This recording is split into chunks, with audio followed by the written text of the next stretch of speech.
All right, everyone, I'm back. I've returned from Disneyland. It was a fun trip, but I have to do my job now. What's my job? Well, I have two jobs, and that's taking names and spreading rumors and speculation about the Disney parks. And I'm all out of names. Yeah, that works. Where is this, you're asking? Well, where we've always been, right in front of the green screen, ready to talk again about something oddly enough Avatar related. Not Pandora though this time. We're going across the country. We're going across the Mississippi. We're going across the mountain that looks like this to Disneyland in Anaheim, California, because recently on the earnings call with Bob Iger, the Disney quarterly earnings call, he said this. Every dollar we earn, every transaction, every interaction with our consumers emanates from something creative. I've always believed that the best way to spur great creativity is to make sure the people who are managing the creative processes. Now, I'm not trying to spread rumors or anything, even though that is half of my job. I am here to speculate. And the fact that he said people, if he were to say something like Pirates of the, people would be freaking out. But just because he said people, no one's talking about this. He could be teasing it. He could be talking about it, just laying those seeds down, letting them grow into a fully operational Disneyland people mover. Food for thought. Now, the Q1 earnings call was full of a lot of useful information, whether you're an investor, a fancy schmancy businessman, or just a Disney fan, which I am. There was some good news in there was some horrible news in there, but there was also news that Iger announced earlier of an Avatar-themed experience coming to Disneyland. He just sort of snuck that in there. I made a joke, actually, before the earnings call that he would announce the return of the PeopleMover. But he did actually announce a new experience for Disneyland, which kind of shocked me. So I guess we can skip the speculation part of my job. That's a half of it or a third of it, depending on who you ask. And we'll just hop right to the speculation. Thanks for that, Bob. This video went from 3 hours long to like, what was 16 minutes long? Thanks for that. Really bang up job there. No, it's always tempting. I know. Pandora is coming to SoCal, according to Disney CEO Bob Iger. An Avatar experience is coming to Disneyland. It's unclear exactly what the experience will entail, but it makes sense to have something. Of course, the Avatar sequel continues to break box office records, so why not? Add it to the lineup. Yeah, why not? Make more money, Disney, any way you can. Amid the layoffs. Oh, got him. Now, during the earnings call, Bob Iger said this. And today, I'm thrilled to announce that we will be bringing an exciting Avatar experience to Disneyland. We'll be sharing more details on that very soon. And that is all we got for all the corpo talk in the Disney earnings call. He usually says something like Disneyland Park or the Disneyland Resort, but Bob Iger just said Disneyland in this case, which makes it a lot harder to nail down a location for this potential Avatar experience. And how big the location is or how small the location is can really lend more information as to what it's going to be. So let's real quick take Bob Iger at his word and say that this new Avatar experience is going to be located at Disneyland, Disneyland Park. Not California Adventure, not any of the resorts, not Downtown Disney, but within the walls of Walt Disney's original Magic Kingdom. Interesting choice. Before we decide on what, we need to decide on where. And there are actually, believe it or not, Disneyland has a lot of potential areas. Zones for this potential Pandora or Avatar expansion, experience, land, ride, show. And we'll begin at the very back of the park, near where actually Runaway Railway opened a few days ago, Toontown. Not actually Toontown, just outside Toontown, the Fantasyland Theater. Now, the Fantasyland Theater, ever since park reopening back in 2021, has sort of been in a state of flux. It had Mickey and the Magical Map, and then the park closed and Mickey and the Magical Map went away forever, and now it's, I believe, the Tale of the Lion King, not the Festival of the Lion King. That's the show at Animal Kingdom. Don't get them confused, which is also where Pandora is, but not this Pandora that we're talking about, a different Pandora. Still with me? I hope so. If Disney's going big, and this is, yes, my first guess, so I'm gonna go big on my first guess and building an entire Pandora, the world of Avatar at Disneyland, I think the Fantasyland Theater might be the prime real estate, the biggest contender for being replaced with this Avatar experience. Now, is it going to be a land? No, there's like a 99% chance that it's not going to be a land, but it's fun to theorize. Look at the amount of space the Fantasyland Theater provides. It's not a small amount. I mean, it's by no means huge. It's not nearly as big as the land at Animal Kingdom, but I'm not saying that it's going to be huge. I'm saying that it's enough. And with backstage area, I don't know exactly where it stops and starts and what can be built on and what needs to stay, but they've done it before. There's maybe even more area available for an Avatar-themed mini land, maybe even a full land. This would be bigger than Toontown, and that's considered a land.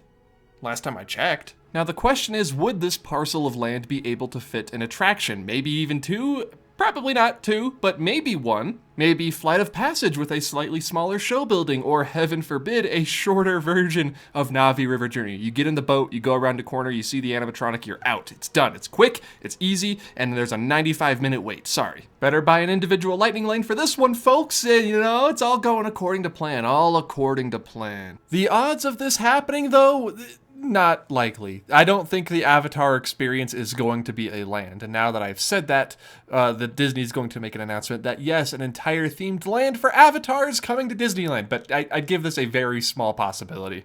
And a very small possibility is being extremely generous. No shot. No shot it happens. Okay, so a land might not happen, but what's better than an entire theme park land dedicated to Pandora? Not a lot, actually. But a museum exhibit is something that's very interesting. You're saying to yourself, well, museums are boring. I don't want to go to a museum while I'm at a Disney park. Who wants to look at things? Wow, that's so cool. What is that, a Wicked Witch? Nobody cares about that, but my friends, One Man's Dream at Hollywood Studios, that's a lot of fun. That's got Naked Lincoln. Now imagine a museum exhibit for Avatar. Where would you put it, though? It's a great question. What part of Disneyland has enough room to put a sort of mini museum? Tomorrowland. Tomorrowland, Avatar takes place in the future. Tomorrowland is sort of the future, not really, kind of, a little bit. It fits, but where in Tomorrowland? Now, I'm known to be a bit of a wild card. I am kind of known in the Disney circle, not trying to toot my own horn here or anything, but I am known for wanting Star Tours to be demolished and replaced with something else. It's got an entire land. Star Tours is now a thing of the past. Millennium Falcon's back there. Rise of the Resistance is back there. Get it out of Tomorrowland. It doesn't belong there. And what attraction was in Tomorrowland before Star Tours? That's right. Adventure Through Inner Space. But before Adventure Through Inner Space, it was the Monsanto Hall of Chemistry, which is, yes, you guessed it, friends, a museum, an exhibit of sorts. And while it would not really be wise to get rid of a full e-ticket-ish attraction for a museum exhibit, there is a place in Tomorrowland that would fit better back at Star Wars Launch Bay / Interventions. But you say to me, Dallin, they've decided to make it a DVC lounge. Don't you know? James Cameron can't use the space because there will be DVC members up there making use of the Coke freestyle machines and free pretzels. But my friends, that's only the top level of the Interventions building. There's an entire bottom floor. Now, is it big enough to house an entire exhibit and maybe even, as we'll talk about it a little bit later, a giant Banshee?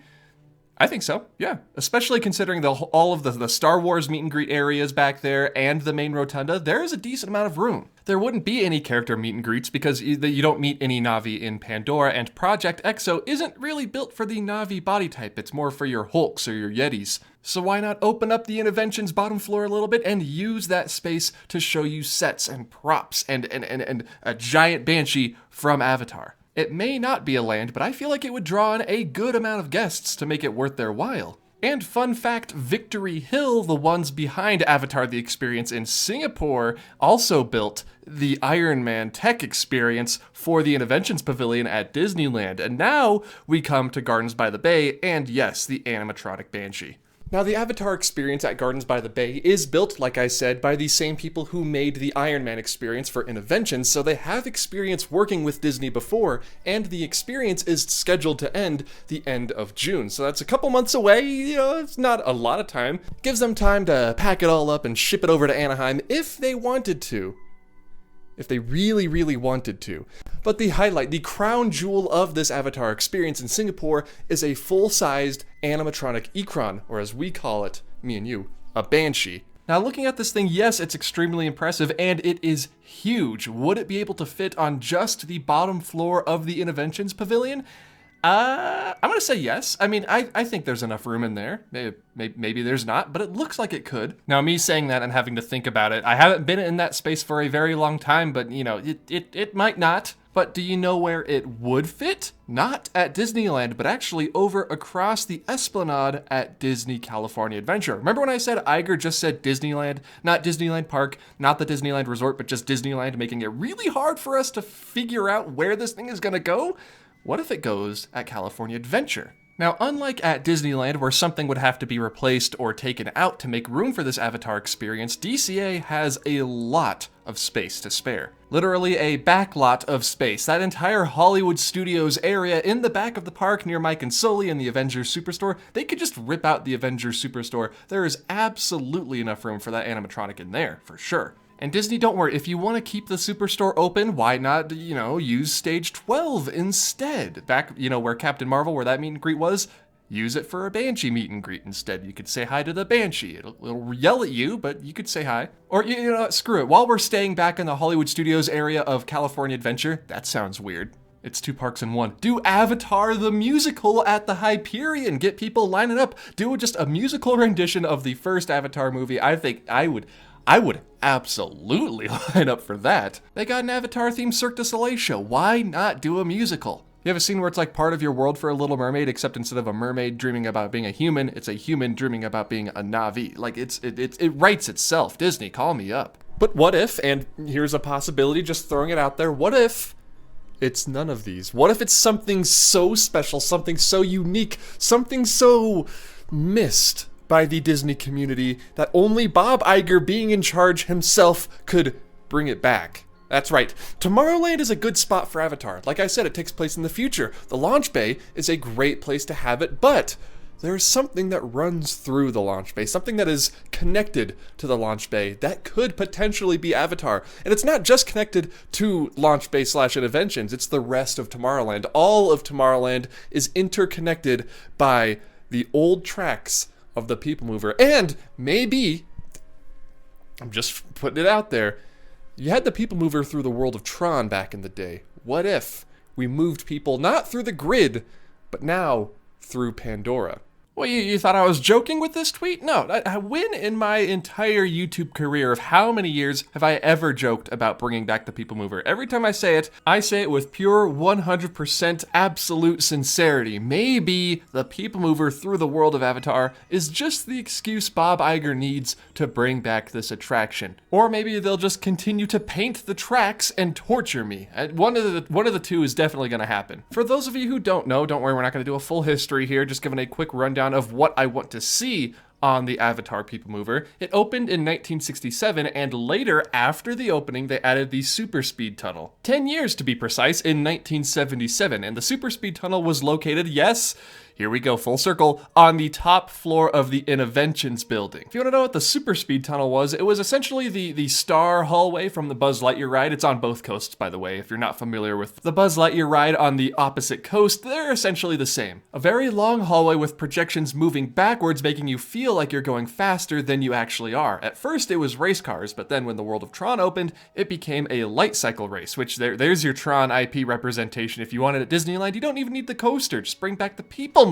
Now, I don't know how this would work with the DVC lounge, but if they're planning on putting some sort of Avatar exhibit on the bottom floor, you could also have an Avatar tunnel going through the top floor of the Interventions building. It's closed off, obviously, from the DVC lounge. Disney, you can project whatever you want to on those walls. I really don't care. As long as the PeopleMover is open, you could have like some Ikron, some Banshee flying next to us. We could be soaring through the skies of Pandora. Sort of like a mix between PeopleMover through the world of Tron and Flight of Passage. That'd be pretty cool. And before you say it, don't even bring up how they need to put an entire new track all over Tomorrowland and through the Interventions building. I know. Believe me, I know. And the best part of all of this is that you could have your Avatar experience there on the top floor of Interventions, and the rest of the PeopleMover would remain largely unchanged. You could have the classic 60s music playing, you could have an onboard narrator giving you a tour of Tomorrowland and Disneyland around you. It would be amazing. It would be a great way to spend an afternoon just riding the PeopleMover, and it would make a lot of Disney parks enthusiasts, including this Disney park enthusiast, very happy. I don't care if individual Lightning Lane is $600 for a PeopleMover at Disneyland. I will pay it, and I will go on it. Okay, but realistically, I'm putting the serious tag on now. I'm being serious. What do I think the Avatar experience will be? Most likely an exhibit of some sort, an exhibition, if you will. Maybe not in Tomorrowland, but somewhere. I'm not expecting a full land, and fortunately, I am not expecting a PeopleMover. But it is always great to be pleasantly surprised. And Bob Iger said that they will be sharing more on this Avatar experience coming to Disneyland very soon. Is very soon a week from now? Is very soon as I'm recording this, talking to you right now, because Disney likes to do that sort of thing? Probably. But I don't think it's going to be a ride or an attraction or a land. It's probably going to be something smaller, something that they can change out. Maybe something in the Opera House, something at California Adventure. Don't get too excited about this one. It's fun to speculate, but always keep your reasoning down to earth. Keep your expectations realistic. I mean, I don't know. There are so many possibilities. A Splash Mountain Avatar attraction. I mean, they haven't started on it yet. Maybe at the Redwood Creek Challenge Trail. I heard Fresh Baked talking about that. He's onto something with that, maybe. I've given you some of my predictions, some serious, some, you know, tongue-in-cheek, but I need to hear from you now. What do you think, where, more importantly, do you think the Avatar experience is going to go? And will it be some sort of exhibition, maybe an overlay? I would love to hear from you all down in the comments below. I'm betting on an exhibition, though. That's my serious take. But just putting it out there in the universe, you know, you could put that escalator back in the Tomorrowland gift shop and let us go back up to the second floor there, and maybe you could go through the world of Pandora. Hello everybody, and thank you so much for watching this video of me talking about what may or may not happen at Disneyland within the next 1 to 2 years/months. Something like that. If you enjoyed this video, please remember to hit the like button, and if you're new around here, you want more weird talking about Pandora at Disneyland videos, please be sure to hit that subscribe button. A very big thank you to all of my supporters over at patreon.com/offhanddisney. You can join their ranks by even just going to the link in the description down below, and even $1 a month, that's what I was gonna say, will give you access to things like episode audio, early episodes, and sometimes fully created sneak peeks of some Offhand Disney videos. So if that sounds interesting to you, like I said, it's just $1 a month, maybe more if you want. I don't think you can go lower, but you can definitely try. It really goes a long way for the channel. Thank you to all of my supporters over at Patreon. You all know you help keep this thing alive. Please also be sure to check me out on my other social medias, Twitter, Instagram, and TikTok at Offhand Disney on all of those platforms. Just in case you want more Offhand Disney goodness, would you call it that? I don't know. I hope you all enjoyed this video. I'm assuming it's not going to be a ride or a land. I hate to say it, but I don't think it's going to be. Thank you all so much for watching. I will see you all in the next video with a candle ad and everything in tow. You gotta believe me when I tell you it's going to be a ton of fun. Goodbye.